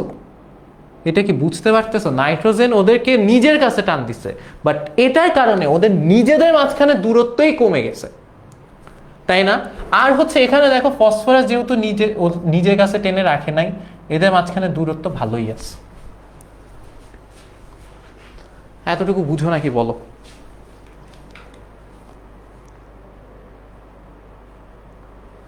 এতটুকু কি বুঝো? এতটুকু কি বুঝছো? সো অ্যাজ আ রেজাল্ট এদের মধ্যে, এরা যখন নিজেদের খুব কাছাকাছি চলে আসছে, এদের মধ্যে বিকর্ষণ অনেক বেশি কাজ করবে। বিকর্ষণ যেহেতু বেশি কাজ করবে, ওরা আরো দূরে সরে যাইতে চাবে। এখন যদি ওরা নিজেদের থেকে দূরে সরে যায়, ওরা কিন্তু নাইট্রোজেন থেকে দূরে সরতে পারতেছে না, ওরা সরবে কোথায়? ওরা নিজেদের থেকে দূরে সরতে চাবে। নিজেদের থেকে, ভাইয়া একটু খেয়াল করো, নিজেদের থেকে যদি দূরে সরতে চায়, তাহলে এদের মাঝখানে ওরা কিন্তু নাইট্রোজেন থেকে না, জাস্ট নিজেদের থেকে দূরে সরবে। এদের মাঝখানে অ্যাঙ্গেলটা বেড়ে গেল না? আবার দেখো এপাশে যদি নিজেদের থেকে দূরে সরতে চায়, নাইট্রোজেনের কাছেই থাকতেছে বাট নিজেদের থেকে দূরে সরতেছে, অ্যাজ আ রেজাল্ট এই যে অ্যাঙ্গেল বেড়ে যাচ্ছে না? বুঝতে কি পারতেছো? বাট এখানে কি হবে? এখানে কিন্তু ওদের ওইটা নাই। সো এরা হচ্ছে গিয়ে কিসের দ্বারা প্রভাবিত হয়? এরা হচ্ছে এই লোন পেয়ার দ্বারা প্রভাবিত হয়। তখন কি হয়? এদিকে চাইপে আসে, নিজেদের কাছে থাকে, নিজেদের কাছে চাইপে আসে। বুঝছো? তো কোন ক্ষেত্রে বন্ড অ্যাঙ্গেল বেশি হবে বলো? কোন ক্ষেত্রে বন্ধন কোণ বেশি হবে বলো?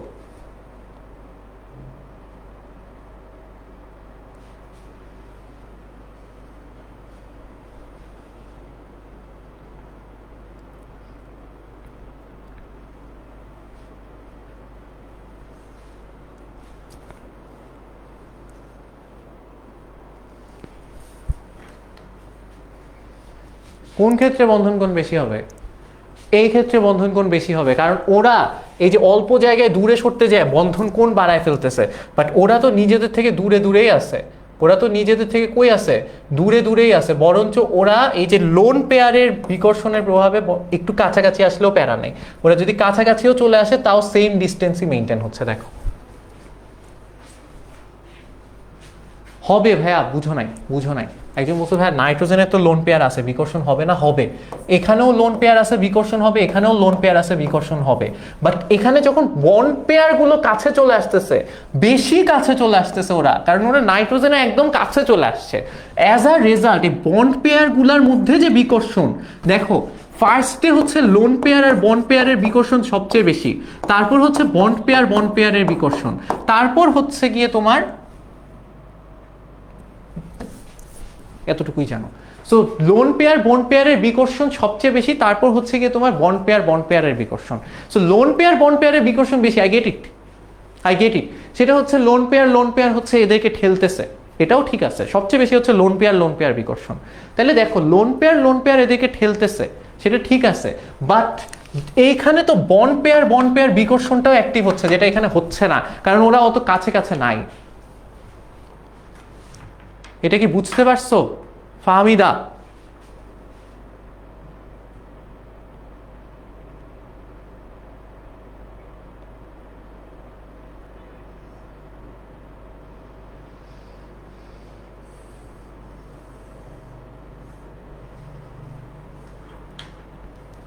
ফাহমিদা কি বুঝতে পারছো? আমি আবার বলতেছি, হ্যাঁ স্লাইডে সিকিউগুলো প্র্যাকটিস করলেই হবে। দেখো নাইট্রোজেনের এই যে লোন পেয়ার, এই বন্ড পেয়ারগুলোকে বিকর্ষণ করে, ঠিক আছে, বন্ড পেয়ারগুলোকে বিকর্ষণ করে, তাই বন্ড পেয়ার নিজেদের কাছে চলে আসে। অ্যাজ বন্ড পেয়ার বিকর্ষণ লোন পেয়ার বিকর্ষণের চেয়ে কম, দ্যাটস ওয়াই ওরা কাছে চলে আসে। ওকে, বাট ফসফরাসে যেহেতু এরা দূরে থাকে, ফসফরাস থেকে দূরে থাকে, এখানে ধরো লোন পেয়ার বন্ড পেয়ার বিকর্ষণ যদি হয়ও, এইখানে দেখো এদের মাঝখানে ডিস্টেন্স দেখো, এখানে এদের মাঝখানে ডিস্টেন্স দেখো, নিজেদের মাঝখানে ডিস্টেন্স কম না, দ্যাটস ওয়াই ওরা কি করবে, নিজেদের আরেকটু কাছে থাকতে পারবে না, বন্ড পেয়ার বিকর্ষণ কাজ করার পরও। বুঝছো? সো ওরা যেহেতু নিজেদের একটু বেশি কাছে থাকতে পারতেছে, এবার একটু দেখো এই অ্যাঙ্গেলটা দেখো আর এই অ্যাঙ্গেলটা দেখো, কোন অ্যাঙ্গেল বেশি? এই অ্যাঙ্গেল বেশি, বুঝতে পারছো? তো এই অ্যাঙ্গেল হচ্ছে 107 এর মতো, আর এই অ্যাঙ্গেল 93 পয়েন্ট সামথিং কিছু একটা। Got it? ওকে,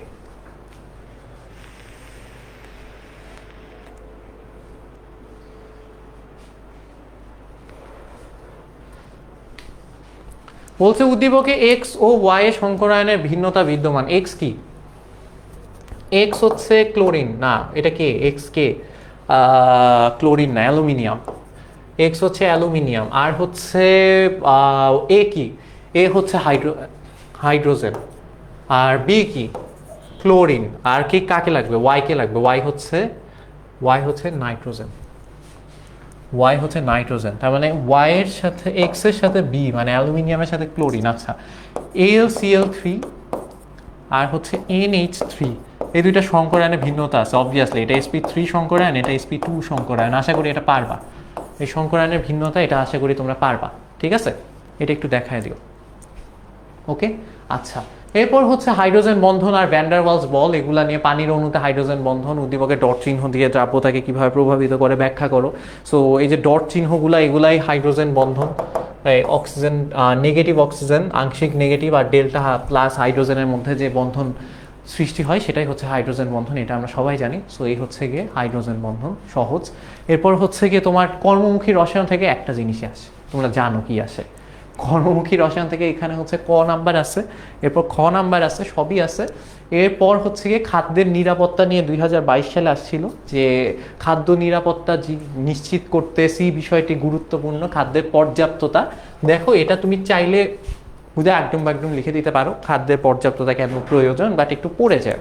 যেহেতু খাদ্যের নিরাপত্তা আছে, এই কয়েকটা টপিকই আসে খাদ্যের নিরাপত্তার রিলেটেড, সেগুলো একটু পড়ে যায়। খাদ্যের পর্যাপ্ততা নিয়ে আসে। আর হচ্ছে গিয়ে শুধু যে সি আসে তা না, হে আর বি এর যে ভূমিকা অপরিহার্য, আর এই দুইটার ক্ষেত্রে রসায়নের ভূমিকা যে অপরিহার্য, এগেইন আগডুম বাগডুম বানায় লেখা যায়। যদি ভালো মার্কস পাইতে চাও একটু বইটা পড়ে যাও। ঠিক আছে, টু দ্য পয়েন্ট লিখো। আগডুম বাগডুম লিখলে সবসময় টিচারদের ভালো লাগে না। খাদ্য সংরক্ষণে উদ্দীপকে এ এবং বি এর কৌশল ব্যাখ্যা করো, এটা 23 সালে আসছিল।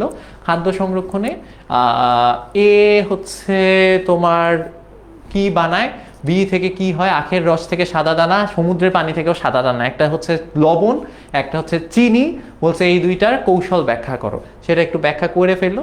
নিরাপদ খাদ্য সংরক্ষণে দুইটি পদ্ধতির যথার্থতা বিশ্লেষণ করো। এটা হচ্ছে গিয়ে তোমার ওই প্যাকেজিং, কৌটাজাতকরণ। আর ওইটা হচ্ছে গিয়ে তোমার খাদ্য সামগ্রী, সংরক্ষিত খাদ্য তোমার ফরমালিন দিয়ে হচ্ছে গিয়ে সংরক্ষণ করা। সো কোনটা বেশি কার্যকর সেটা বলে দিও। আর এক্স একটা প্রাকৃতিক খাদ্য সংরক্ষক, NaCl হয় লবণ, সেটা নিয়ে বইলো। বলছে কোনটা স্বাস্থ্যের জন্য অধিক নিরাপদ ব্যাখ্যা করো। বি আর সি এর মধ্যে কোনটা স্বাস্থ্যের জন্য অধিক নিরাপদ? বি হচ্ছে প্রাকৃতিক আর সি হচ্ছে কৃত্রিম। বানান ভুল হয়েছে, কৃত্রিম। সো অবভিয়াসলি প্রাকৃতিকটা বেশি নিরাপদ, সেটা একটু বইলো।